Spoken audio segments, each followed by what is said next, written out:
Je m'appelle François Ferral, je suis professeur émérite à l'Université de Perpignan et j'ai également travaillé, je suis directeur d'études honoraires à l'École pratique des hautes études. Je fais donc partie du programme Légitimus et on m'a fait l'honneur de me donner la responsabilité du groupe Pacifique, un groupe qui s'est donné essentiellement pour programme de suivre aujourd'hui la mise en place de la charte du peuple kanak, mise en œuvre effectivement par le Sénat de Nouvelle-Calédonie.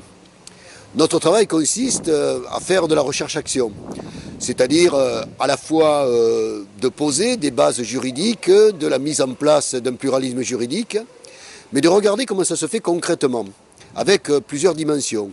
Une dimension purement juridique, qui est parfois assez compliquée, parce que les ordres juridiques ont beaucoup de mal à dialoguer l'un avec l'autre, mais également d'un point de vue anthropologique, parce que s'agissant d'un processus de mise en place, il reste plein d'interrogations et plein de surprises. Au point où nous en sommes, on peut dire que nous avons réussi, avec les Kanaks qui sont nos partenaires, à bien positionner les enjeux du pluralisme juridique.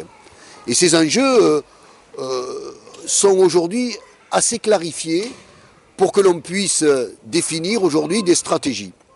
Alors je laisserai de côté la stratégie politique qui a été mise en œuvre par les Kanaks pour faire aboutir leurs revendications. Et je m'intéresserai plutôt aux aspects de la recherche en tant que telle.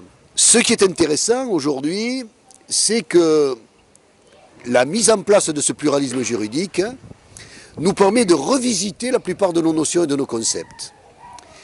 J'ai été, pour ma part, tout à fait surpris du champ d'investigation juridique pur, en particulier dans le domaine de la théorie du droit, ou de la théorie de l'instabilité des notions, par exemple, que ce thème du pluralisme juridique a pu susciter. Sur le plan de la recherche, le grand intérêt du pluralisme juridique, tel qu'il se met en place avec les Kanaks, c'est de nous aider à revisiter dans une très large mesure nos notions et nos concepts. En particulier, pour ce qui concerne la recherche juridique en France, nous avons une très forte tradition de ce qu'on appelle le monisme, une très forte tradition de juridicité purement étatique.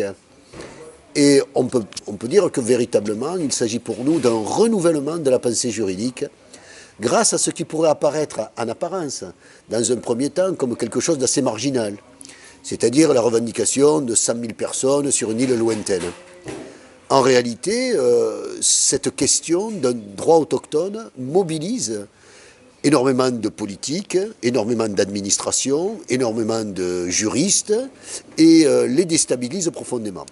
L'autre aspect de la recherche, dans sa dimension un peu plus anthropologique, c'est le fait qu'on voit bien que de petites communautés sont créatrices de droits. Ça, c'est le premier point. Un droit qui est un droit traditionnel, c'est le droit de la coutume, mais pas uniquement. Ils sont également créateurs d'un droit mixte, d'un droit nouveau, qui cousine, qui se matine avec le droit de l'État. Les discussions que nous avons avec eux montrent leur créativité quant à leur désir de créer en fait des notions nouvelles à partir de situations nouvelles. C'est ce qui pour nous, en termes de théorie du droit, est extrêmement intéressant.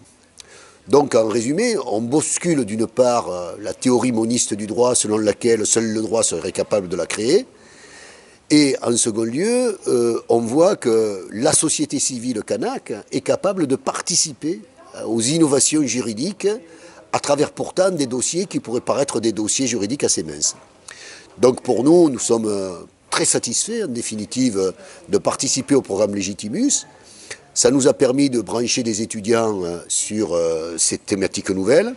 Ça nous a permis aussi d'entraîner un certain nombre de Kanaks sur des parcours académiques et de les entraîner à approfondir leurs connaissances juridiques dans ce que j'appellerais la technique juridique.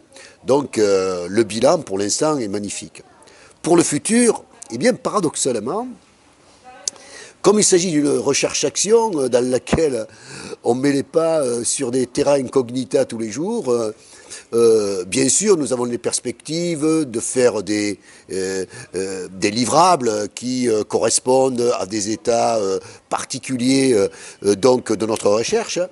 Mais nous voyons que comme nous sommes dans une certaine mesure liés à la demande formulés par les Kanaks, nous sommes un petit peu en changement de pied. On prend l'exemple de l'association à des réunions qui n'étaient pas prévues un jour et qui sont programmées le lendemain, des demandes de formation inopinées dans des situations nouvelles, et en particulier tout le champ de l'application de la charte qui a été adoptée le 26 avril dernier fait qu'apparaissent tous les jours des demandes nouvelles. Et donc là, nous découvrons aussi les tribulations de ce que l'on appelle la recherche-action.